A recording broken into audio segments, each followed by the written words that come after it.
welcome back to Walking with Christ. My name is Sister Mayson Rollins, and I'm a missionary for the Church of Jesus Christ of Latter-day Saints. I'm locally serving in Lincoln, California, and today on this episode we are going to be here with Krystal Cary, who is a good friend of mine, and today we're going to talk about how her life and how she has found Christ. And so, Krystal, how are you doing today? I'm wonderful. Thank you so much for having me. I'm so excited to be here. Yeah, so who is Krystal Cary? Perfect. So I am Krystal Cary. I have a husband, Rick, and two daughters, Cadence and Lexi. Cadence is 17, Lexi is 3. I've lived in Lincoln my whole life. I love it there. Second generation. My mom also lived in Lincoln her whole life. So it's very exciting. We have our third generation graduating from Lincoln High School next year. So Exciting. Yes, it's fun to see that. Even some of the teachers I had growing up are still there. So it's fun to watch my kids get to go and experience the places I experienced. That's super exciting. That's so cool.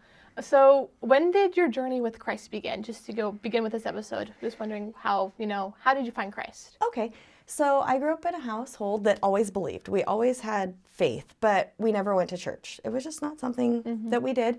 It was just me and my parents. I'm an only child. And I always wanted to. So a neighborhood friend told me that there was this bus that came through town and would pick up kids and take them to church.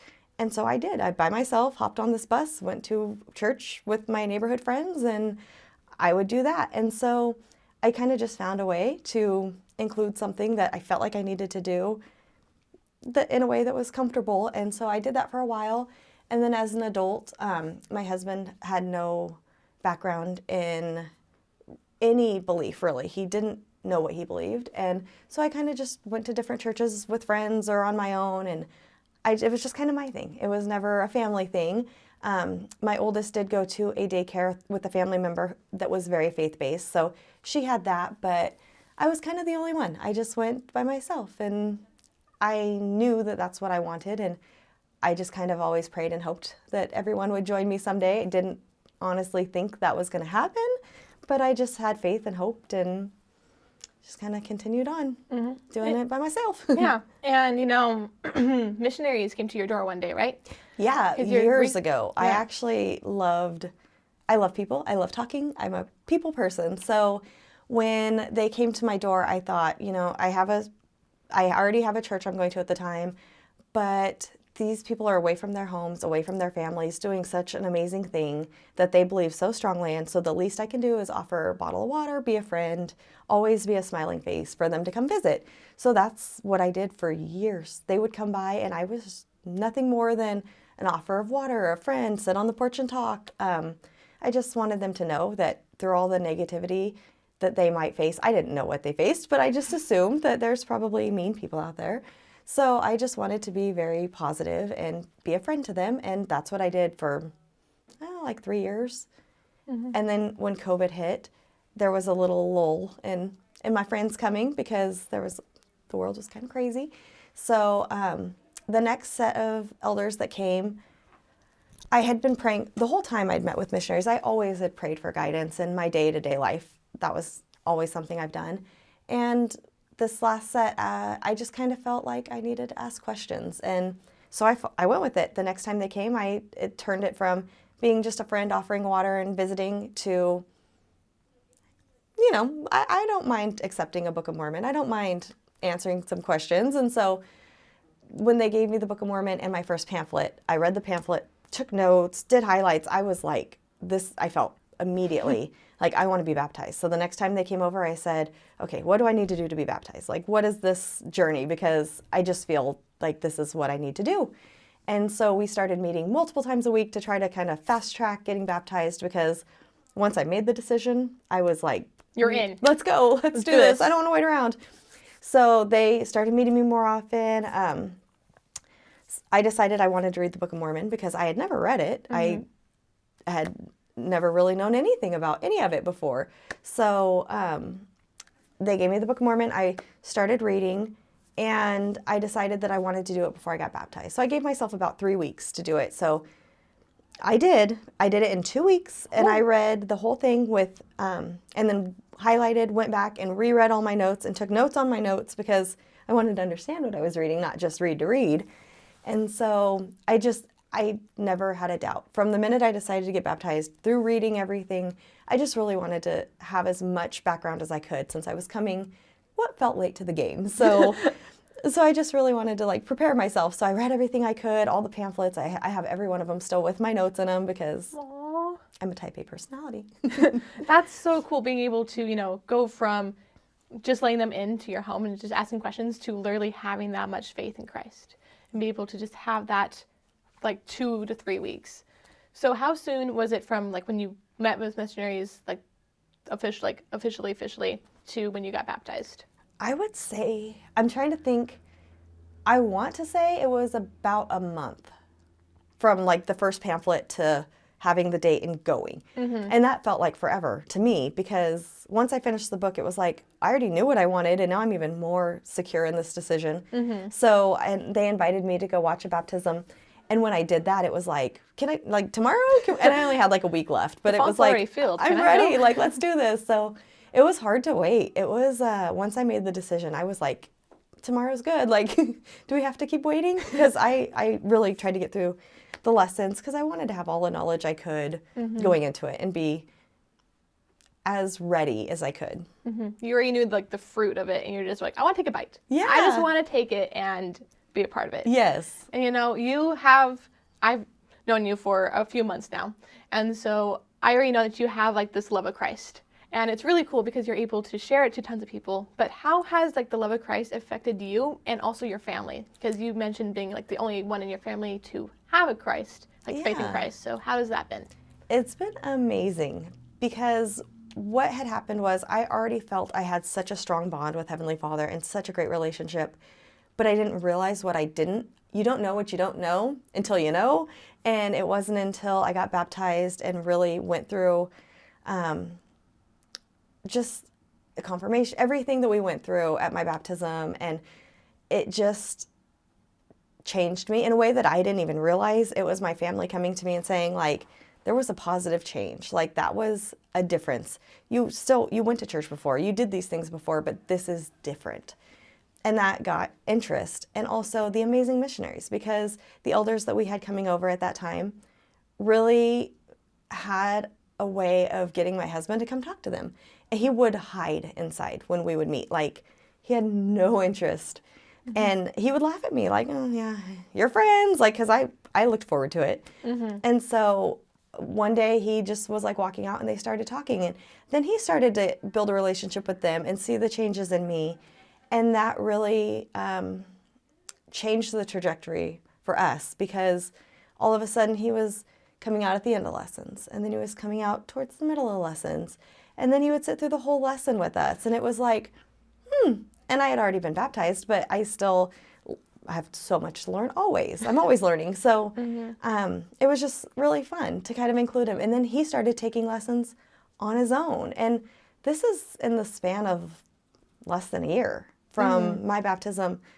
Let's see, my baptism to his was a year and a month. And for someone who had no interest at all in ever stepping foot in a church with me, to start watching church with me from home, and then to start coming with me, and then start taking lessons with the missionaries. And this was completely his own. I mean, yes, I prayed about it, but it was not something that I invited, but I didn't push. I never want to make anyone feel like they have to do something to make me happy. Like I didn't want that. And it was just such an amazing thing to get to watch how I made that decision for me, but it wound up trickling down. And now my daughter my youngest loves going to church with us. Like that's never been a thing. But even my oldest comes with us willingly every week. She's the first one ready. And it's like, oh, like I just walking in a way that I felt so truly encompassed and loved trickled down and has really touched my whole family. Yeah, it's great. And like your husband, Rick, he is so Christ-like already. Like you get to see the change as when I started seeing, like when I met you guys to now, and he's so wanting to help people and wanting to be more like Christ. Yeah. Yeah. And he's always been such a people person and loved people.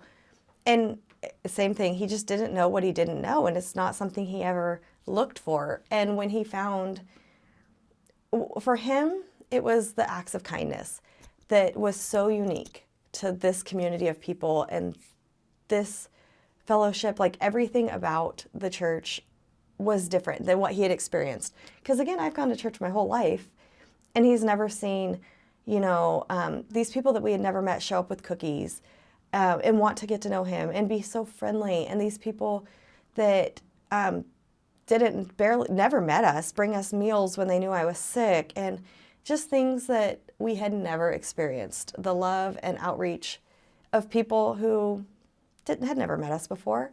That's what made him think like there's something really good to be said about a group of people who will so willingly reach out to you when they don't even know you. Mm-hmm. And that really, I think, I had felt that also. But for him, I think that was like that final thing that just solidified, this is right. We are where we're supposed to be. This is what we're supposed to be doing. Mm-hmm. Like, acts of kindness is one of the best things because that's what people are like grabbing you in. And like, it makes you feel so good. Yeah. And just having him also help other people feel good because he makes everyone feel so amazing just being able to talk to them. Yeah, and he's so great at that. And he is someone who would do anything for anyone always, but to receive that, I think, because he won't ask for help. Neither of us are great at asking for help. So to have a group of people that just intuitively reached out and did things, whether we asked or not. And that was so eye-opening and so special and something that continues to happen every day. Now we know a lot more people, and we still have people show up with meals when we're having hard times that we've never met or we barely know. So it's a constant faith of, it's just so loving, and it's something that we had never experienced. And through reading the Book of Mormon, answers to questions that I didn't even know I had really solidified. And just reading back through the Old Testament and the New Testament and just kind of comparing and seeing those correlations and seeing those things that just solidify that we know where we're supposed to be. We know that this is what we've been looking for, even if we didn't know we were looking. Mm-hmm. Yeah. And your entire family is just so Christ-like, just trying to find what they're looking for.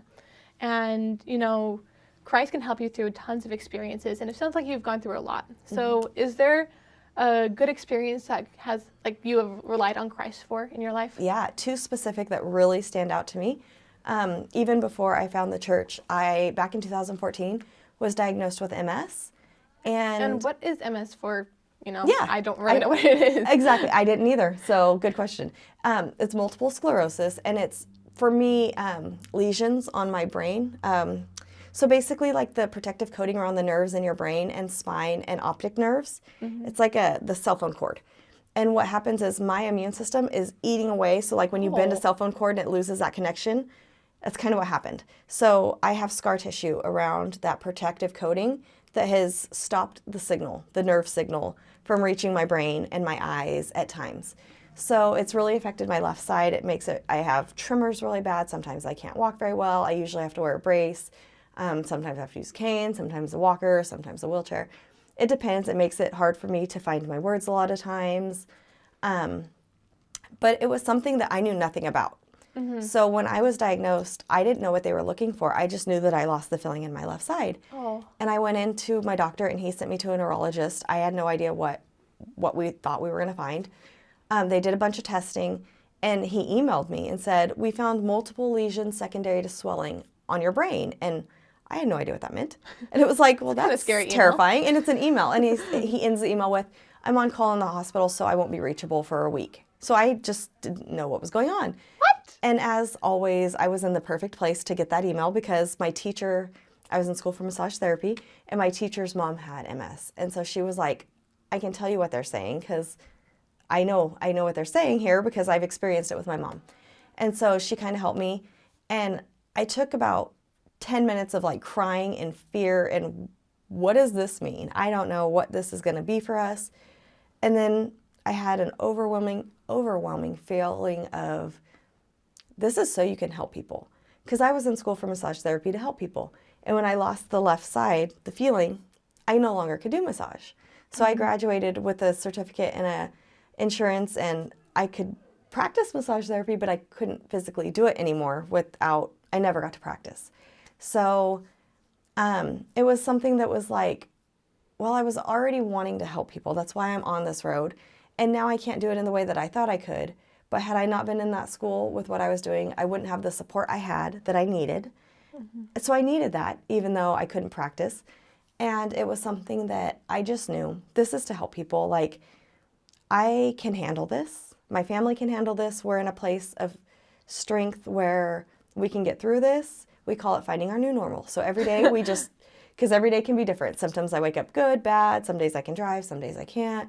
It's all just every day's new. So we call it finding our new normal every day. And with that, it was a piece that I knew that I can get through this. And the reason I can is because I'm here to help other people with this experience. So I did some training to be a life coach. I don't ever want to do it as a business, but I want to help people going through diagnosis, with family members going through diagnosis, and just with different things that I've experienced going through different testing and different medications and different doctor's appointments and scary specialists, and all the things I've had to go through are, in the moment they seem scary, but I always just see them as opportunities to be able to help others. So that was how I got through it. Had I not had that faith, I don't know what I would have done.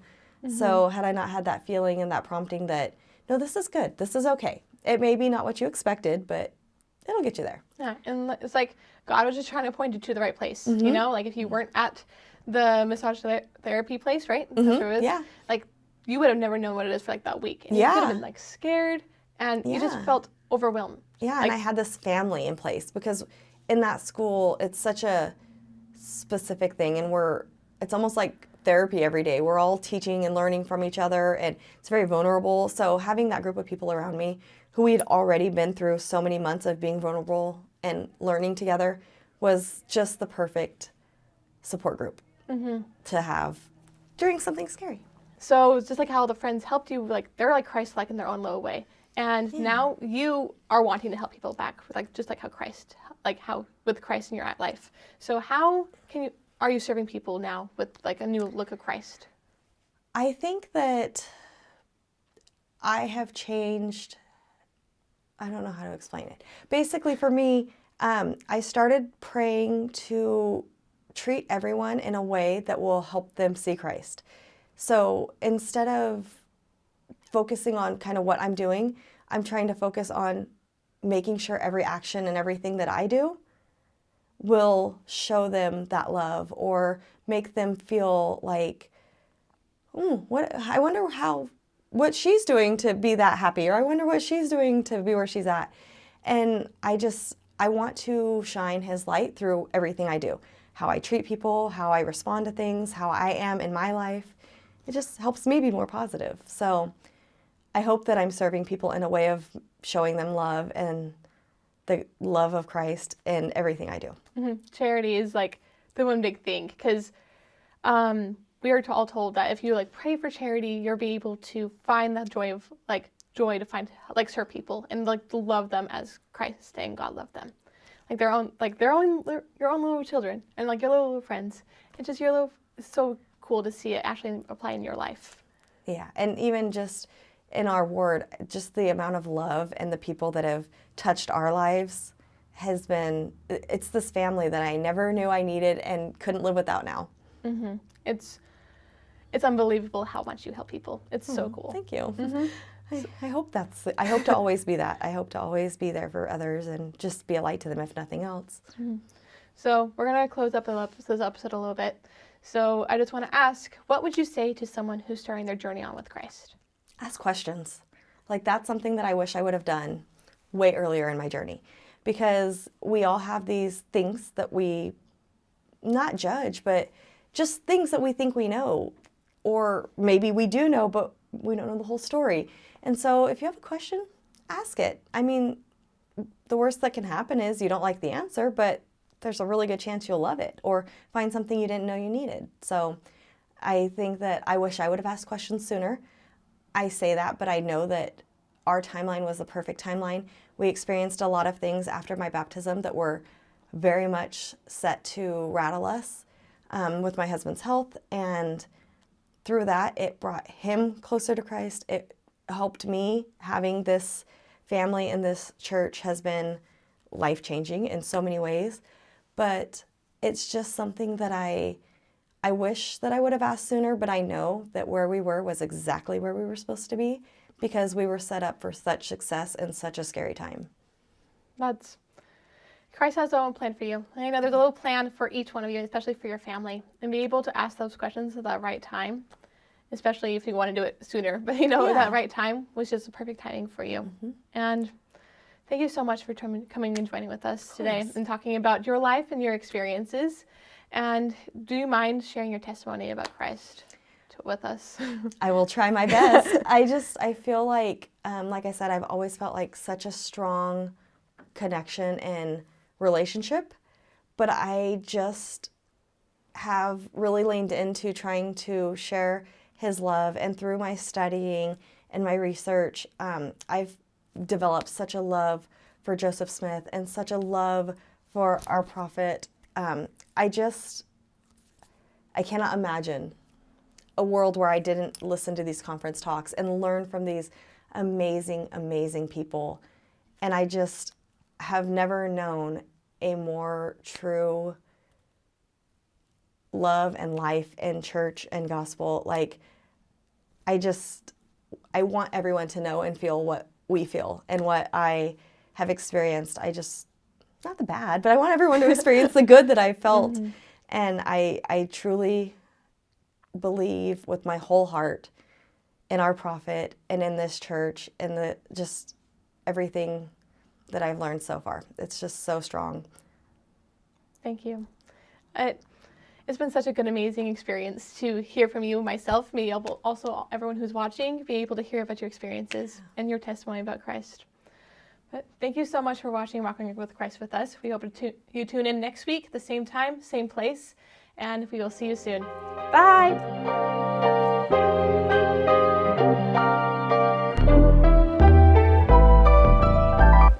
Hey there, I'm Elder Wendell. Thank you so much for choosing to grow closer to Jesus Christ with us. We are members of the Church of Jesus Christ of Latter-day Saints, and our focus is to help others to learn about Jesus Christ's gospel and how they can change and become new through the atonement of Jesus Christ. We can help you learn about Him and His restored gospel and how it can help you. Comment below or message us to learn more about it today.